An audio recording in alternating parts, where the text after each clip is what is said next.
Mason County Press, brought to you by West Shore Bank. And we are joined with Sheri Howe, Secretary of the Western Michigan Fair Board at the Mason County Fairgrounds. Woo! Got it in the first try. How are you? Good, how are you? I'm good.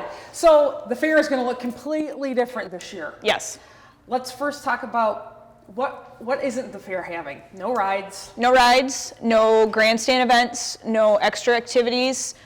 So normally we have like the kids backpack giveaway and the bike drawings and the extra stuff that we do for the youth in the community, and we will not be having any of that this year. No carnival food. The only food vendor that will be on the grounds will be Mason County Eastern senior class. Front gates will be locked. We won't be able to have access through the front gate. Okay. All entries will come through the back gate. Okay. And completely different show schedule. Normally our beef show on Monday and kick off our fair, and we've had to completely rearrange how things will work with how long the animals will be on the grounds prior to the sale.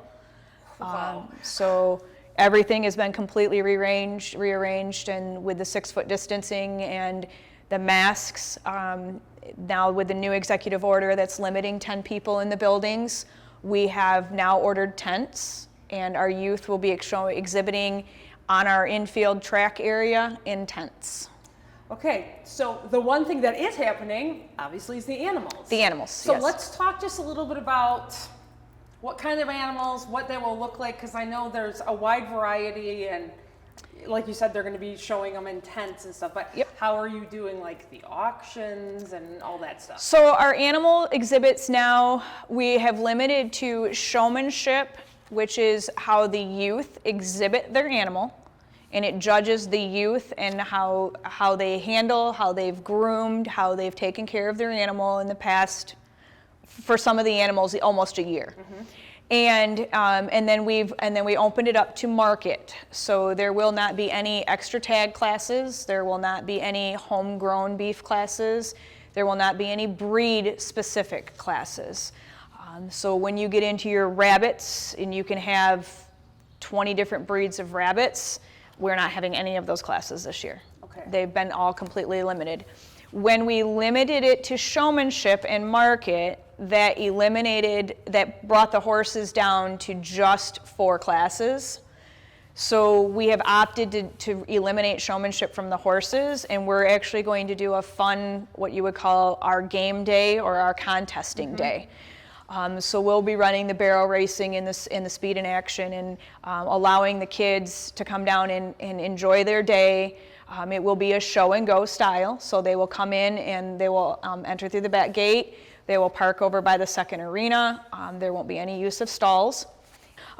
We also have changed the show schedule. So Monday, our poultry show starts at 9, and our rabbit show starts at 2. And so when the animals come in, they have to be weighed, and they have to go through all their same protocol that they would normally do in a regular year. And then we will have our show. And they will be exhibiting, normally the rabbits and the birds exhibit in our show sale barn. Mm-hmm. Now, let's talk a little bit about, we were talking earlier, the back gate will be where everybody comes in and out. You're trying to deter just spectators because of COVID, and Correct. Obviously that makes sense. But what happens if grandma wants to come and see, When granddaughter ride? When they come into the back gate, they'll have to sign a waiver. Okay. There's a COVID waiver that has been put into place with the help of the West Michigan Quarter Horse Association and Smith & Eddy Insurance. And they have provided us quite a bit of information, and we will be using a waiver, a condensed waiver, kind of between the two what was given to us. And it is a COVID waiver, so that it'll help hopefully with what's happening here, and help us make sure that we're doing our diligence to keep everybody safe. Sure. Well, the one positive thing, I think, because this is what we like to do when we drive past, you will see a lot of the animals out front if you're driving past. Correct. Which is kind of cool. Correct. Because when there are horse shows and that kind of thing, we like to go past, and my daughter likes to look at all the horses and stuff. So that's kind of a unique thing. But. It is very unique. Our horse show has moved to Tuesday. Okay. So we'll have our gaming events on Tuesday at 10 o'clock. And then Wednesday is our swine day. And so that is our most exhibitors, is our swine. And they have weigh-in, they have to come in and weigh in, and they have to be tagged before they can be exhibited. And so we'll have that on Wednesday, and that will be in our tents underneath, out in front of the grandstands. It won't be in front of the grandstands, it's actually in front of the show sale barn. Okay. And then Thursday, our beef show at 10 and our sheep show at 2:30. And there again, they'll have to come in early and be weighed and checked in and stuff. And then on Friday, we have dairy showmanship and goat showmanship. Okay. And then on Saturday, starting at 1 o'clock, we will have our auction. It will be a live auction. We have sent out our buyers' letters and with their buyers' numbers. We are requesting that only 1 or 2 people come per buyer number. We have a lot of businesses that'll bring 5 or 6 people, and they'll get their picture with the youth of the exhibitor that they purchased. And so we've kind of limited that. It will be in the grandstands this year. More open space. It's a larger. It's open all the way around except for 3 sides. It's open. Okay.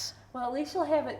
You'll know what it is if you have to ever do something like this again. Correct. That's kind of been like the ongoing thing with you guys and the schools and everybody. It's like, at least we've had time to meet with people, to plan out what we're going to do if something like this happens again, and then it will be like a finely greased machine. Right. But hopefully it'll never have to happen again. Right. Well, I appreciate you joining me today. You're welcome. You educated me a lot on just fair in general, so this was kind of nice for me to do too. So, and for any other news, check out MasonCountyPress.com, and our weather is always brought to you by Smith & Eddy Insurance.